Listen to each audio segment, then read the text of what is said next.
everyone, and welcome back to the campaign diary for my Rime of the Frostmaiden campaign, Aracséa edition. So this session ends on the 20th of Caroldin in game time and is the prelude to the start of Act 2 of the campaign. And I have something quite juicy that I've made back in September of last year to show you all at the end of the video, so make sure you stay on track to watch that at the end. Something the party will have to wait for until next session till I can show that to them. So we of course begin where we left off with the Commander Nildar fight, which came in two phases. Again, like with explaining these fights, there's not always a lot we can really go over because it's combat, and you know that's how it goes. But first off, the first phase, which is quite like the standard full plate armor fight, where he just used his psychic tuned hammer and high AC to do as much damage to the party as possible before moving on to the next phase. Annoyingly, the PCs rolled super highly and were able to do quite a bit of damage, so I wasn't able to inflict much during this phase. Alas, after reaching a critical health condition, I had Nildar go invisible, as Dwargar can, and take off down the revealed secret path in his office. The group pursued and arrived in a large circular room with tools and benches around the perimeter, very similar to Gora's secret workshop in Targos. And on the opposite end of the room, they see Nildar clambering into a giant metalwork golem, much like the one they fought in Gora's workshop. And then Phase 2 commenced, and this was of course complete with legendary actions, switching between different combat modes that were color-coded by the light of the crystal in the mech suit. A little nod back to the previous fight that the party said they quite enjoyed. But of course this one's like a much leveled up more version, does more damage, more modes, blah blah blah blah. And the fight goes as you'd expect, a lot of damage being slung out on each side, but ultimately of course the results in Nildar being killed. I rather comically end the fight. I believe Thrader did something to sort of disable the locking mechanism on the cockpit door of the mech, and I kind of described Nildar furiously trying to press the button to close the door before Thrader quite literally ripped him apart and actually ripped off his head at one point as well, quite viciously. It was from here Fruna had a little moment of victory while the rest of the group scoured the room, and amongst many things they linked the Dwargar plot to Gora at least, and they found a letter, and it reads as roughly as follows, and I'll throw it on screen too. Commander, I'm delighted to inform you that our plans proceed as intended. Our coordinated efforts with the other outposts continue unseen, though not unnoticed. An outside threat cautioned our accomplice within Targos, but be not feared. He and his insights reside safely here with me. As such, when you complete your task, I will come to collect the light myself, along with your planned exploit in Easthaven. I must again implore you to the importance of your task. Our work will surely suffer without such a boon. Our pawns within the mountain are also equally set, and our prime benefactor, who has already gave so much to our effort, continues to work from within. However, despite this, it is to the end that I wish to inform you of a hindrance. There are forces working actively against us, and have already thwarted our attempts to find the reserves concealed by that damnable philanthropist at Good Mead. Our agents have scoured his mansion, but it seems whatever he had secured had left with him. We are doing all that we can to secure his reserve. Though that is not all. There are two movers primed against us. From what I have been able to gather, a group of outsiders has been digging into affairs. While they appear to be yet unawares of our plot, and may be yet to prove to be allies, their presence has only aided to caution my movements. On another note, there is yet but a second group, and they have had our association followed. This group, according to my sources, are also bands of outsiders, though some are not as they seem. I am doing all that I can to track their movements. While they do not yet pose an immediate threat, their interference and interest in my movements is a thorn and puzzle that I cannot tolerate. Both parties seem to pose an interest in the government of 10 towns, and while the current position of the human leadership is for the while beneficial to us, I cannot say for how long this shall remain. To this, a plan to expedite our construction. I implore you to act fast, for soon we shall make long the reign of the fallen. Warlord Dunamis Xerxes. So a lot of nuggets in there for them to pick apart, and they spent some time wondering about what was what. Of course, the things I'll put out to you. So obviously, the prime benefactor is indeed Xerxes himself. The guys used by Runebrand. It's kind of try and throw them off, because I think the party at the minute believe that Dunamis is behind everything. The Rime, everything going on, the disappearances in 10 towns. I think at the moment they all believe everything is Dunamis. Trying to throw them off that scent a little bit. So yeah, the damnable philanthropist is obviously Merrin in Goodmead. The two groups of outsiders, obviously one of them is then, the second one in fact is the runaways, and the first one is the Azarine Assembly, the members who are out and about and doing stuff there. And in their deciphering, they couldn't quite decide which group they were, nor who the other group could possibly be. The asset they have safe with them is obviously Gora, and I believe I alluded to the construction that they've been making in their hideout as well. More nuggets for them to just generally progress the story with this, and they've kind of got this written up for them so they can look back on it any time. Of course, we both know that it's the dragon that they've been building, an intent to bring ruin to the Ten Towns. At least I believe we've spoken about that before. If not, then yes, of course. They've been gathering oath glass and using Gora's Golomancy expertise to craft a massive dragon of sin and cold flame, with the intent to unleash it on the Jorgan sovereignty to retake the land as theirs, to make long the reign of the fallen, as they say. So yeah, the group have a little mull over the note and then decide that they should probably get this bunker under locks to get the place scrubbed, to get rid of this teleport portal they have here and all that kind of things. So they kind of decide who's going to go and do that. But before then, they're all a bit beat up. They have a long rest. Um, in the night, however, Freda has a dream, a rather nasty dream that I will paraphrase for you.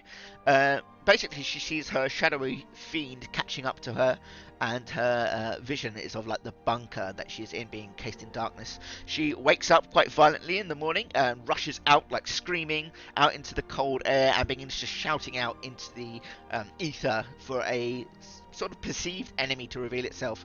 The party chase after her, and she seems to be in like a state of madness almost. And while there's nothing there, she turns and sees Forsburn and cannot help but see the shadowy entity around him instead of Forsburn, in fact. And they begin a fight, and it just begins to hit her, and like saying, "Is that all she's got?" And obviously, I'm having Forsburn and Freda fight at this moment. And of course, once again, Forsburn here is thrown into this position of, great, all humans are the same, all these thoughts again coming up from over the last few sessions, coming up again, saying how she's just going to turn on them. And yeah, just as Freda begins to come out of this kind of stupor and this fight, Forsburn is at this point at the point of murderous rage, and Freda kind of just offers herself as a stabbing bag, like if it would make him feel better, just to just to kill her, just do it. And it is then when Hruna arrives, emerging from the crags, having gone off in the night to gather Flintlock and a retinue of soldiers to secure the bunker. And it is then where Forsberg kind of sees them arrive, recognizes like the sort of anger and shame that he might feel, and just walks off. There's a little bit of small talk between a Mutiny, Flintlock, Hruna about the situation, about what's happened. Freda just wanders off in order to commune with the spirits to try and figure out what has got a hold on her, like what is going on, and try and take some of her mother's advice to listen to them being this ambiguous thing, this name that she was given. Flintlock goes off after Forsberg, after seeing briefly what happened, and they have a little chat. It's the usual kind of chat, what's the point of humans and that kind of thing, trying to convince Forsburn that there's more to this than the Khotun way, and that to remember his offer, like he can be helped, that kind of thing. After some talk as well, after it seems like Forsburn is just not giving in, he alludes that there is something that he can show him that will, without a doubt, convince him of something better, a bigger purpose. And this seems to intrigue Forsburn, and he agrees to meet Flintlock on the ramparts later to see what he wishes to show him. So back with Freda and her communion, she finds a spot out in the wilds and has a moment where all the great spirits kind of come visit her in the normal Thrakari way. And I used this opportunity to grant her a new feature. I decided that let's make this an official thing. A feature which you can only use 3 times in the entirety of the campaign, which will basically allow her to cast Commune, more or less, gaining a vision or like a yes or no answer to 3 questions per use. She decides then, of course, to use one of these now rather than to do some ambiguous insight checks. We'll just do a full-on thing. So her first question was, do I have it within me to overcome the darkness within me? To which the answer was no. Which sounds very pessimistic. I'm pretty sure she was expecting to see, yes, you can do it, kind of thing. But the thing with this is that you have to be very specific about what you ask. However, the answer to this question is kind of more addresses the fact that she alone cannot overcome this entity that haunts her. It can be done, it can be overcome, but like not without changing externally. It's like, in essence, it's not going to just go away if she thinks about it for a while or has some sort of, behavioural therapy kind of thing. This is an external thing that's happening to her that she has to go out to deal with. It's not something within her that she can deal with. I don't think she picked up. I don't know if maybe she has or has not picked up on that, but that's kind of the reasoning behind that answer there. Regardless of how it actually came out, but I think Dan got the got the idea that this would be like vague / specific answers to how she asks her questions, kind of thing. So I think he's okay. Second question took up 2 of the uses. So it took up 2 of the questions because it was a vision that she asked for, and it was about who or what is this warlord Zarazes. And it's a vision which took her over Mount Minrock and then deep beneath the earth before being forcefully being beaten back by snow and wind and a bunch of different things, giving her the impression that something was forbidding the spirits from answering that question, or they didn't seem to have the means to gather that answer. There's something dark obscuring that. A result which, of course, left Freda with more questions, and maybe led them again down that road to thinking that he has something to do with the Rime. This whole kind of Blizzard imagery coming up here again, which I'm fine with some red herrings for now. So after that, she made her way back to the bunker to see Forsburn and Mutiny having a conversation. Forsburn was basically announcing his intent to leave the group to Mutiny, offering the Jorgen Gyre axe that he looted in the previous session to Mutiny to give to Freda when the time was right, because she might appreciate it more from her than from him. Of course, Freda could overhear all of this as she rolled a dirty 20 on her stealth, and the moment she hears that he's going to go, Dan private messaged me and was like, well, she can't deal with someone else leaving, not after Stronus and Ilva and everything that's happened. Like, she can't deal with someone else going, so she's wandered off at this point. And yeah, so Freda has been broken as a character again, and apparently Dan keeps saying this is my fault. Well, you're playing the character, not me. It's kind of what I say. It's like, you deciding how you're acting, you do what you want. But yeah, so Forsburn turns and like kind of sees her off in the distance. He sees the footprints at his feet and pieces together that she must have heard the conversation, and just decides to leave her out there crying to herself in the snow, kind of sitting in that moment of shame, if you like. It was then where Flintlock calls up from the ramparts and kind of just beckons him to follow, and this is where we have the destined meeting, but the promised meeting. And it was actually there when we ended the session, with the leaving thought from DM to the players saying that unless there's anything that they wanted to do immediately, which none of them seemed to have anything they immediately wanted to do, that we're going to basically do downtime for the next 5 days of in-game time to get to the council meeting, where the players can do something in the interim. They can have an opportunity to learn a new skill, pick up some proficiency, go places, investigate, some role play stuff that they could do over the next couple of days in downtime, and which they're all coming up with things before next session, which they can do before we get to the council meeting where Act 2 will officially kick off.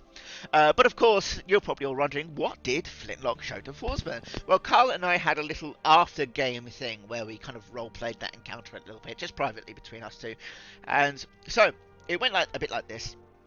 Flintlock, alongside Captain Ryler, met with Forsburn carrying a small wooden case covered in a purple silk. The Flintlock explains that what Forsburn may about to see will change him forever, and is he ready for it? Ryler opens the box to reveal like a small cracked orb with like strange lettering written in flame Khotun script.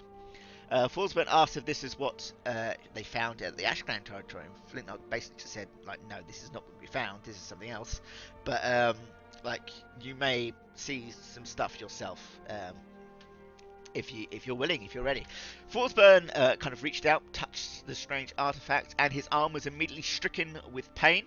Of like his veins being popped in like this red flame up his arm, and his grasp all of a sudden just became strong enough to kind of crack the orb a little bit more, and his vision was taken away from him, was spun somewhere as he was granted a unique sight at certain things. So first of all, his vision was taken over the glacier, the regular glacier, to the heart of Ashclan territory out in the mountains, and this is where he saw lines and lines of humans, elves, goblins, a multitude of races being enslaved in long lines of chains by people dressed in Ashclan colours, and ahead of them, above a balcony watching over all of this, was a large Khotun wielding a kind of sort of double-sided set of daggers, like a sort of like arm-slung glaive kind of thing, and a set of 4 horns on his head with various jewels and jewellery and things, and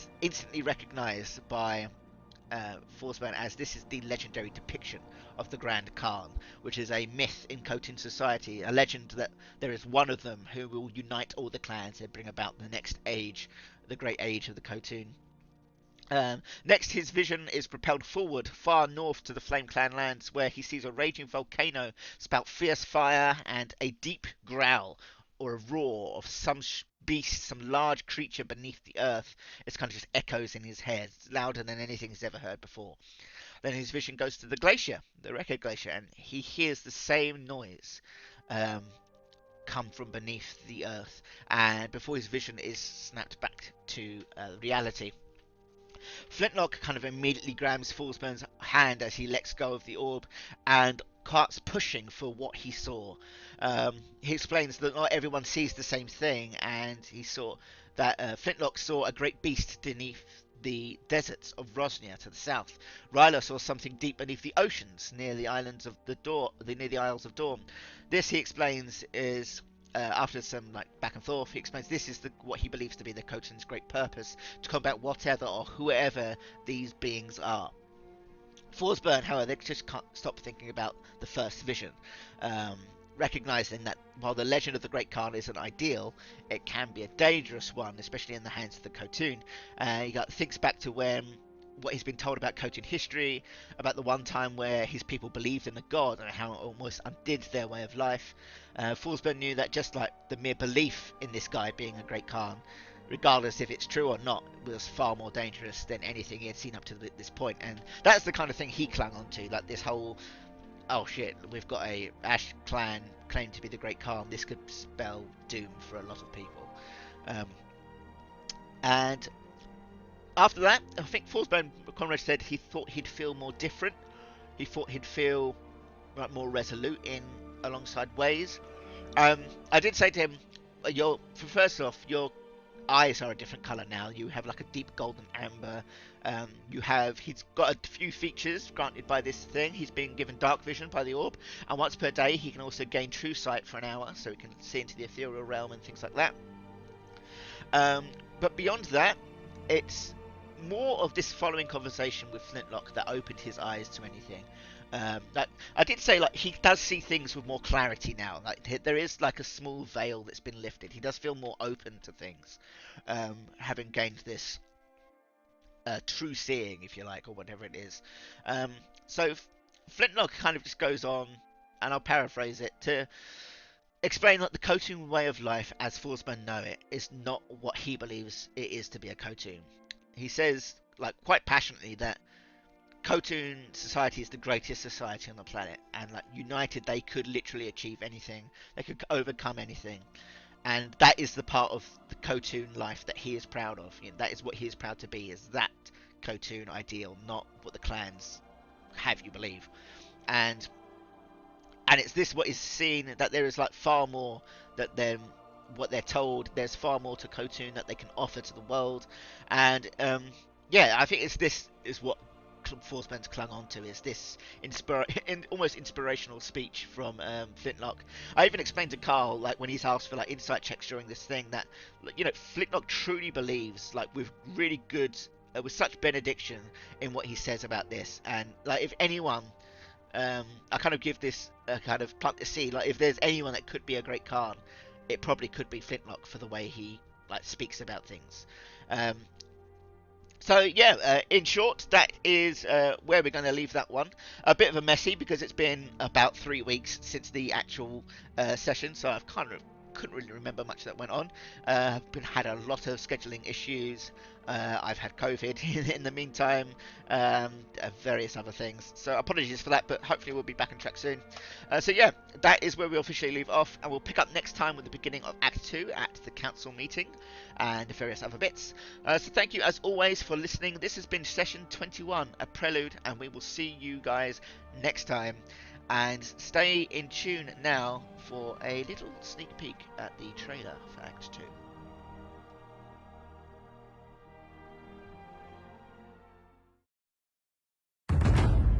War is coming to the Frostgales, and we are not ready for it. Whilst we bicker amongst ourselves, their armies grow in number. Minrock remains silent, its once grand halls dulled by fear and arrogance. And yet, will they hear the call from that which stirs in the deep? I have seen those who have fallen. I have seen the fires with which they command steel and blood. We are not ready, yet they prepare for war.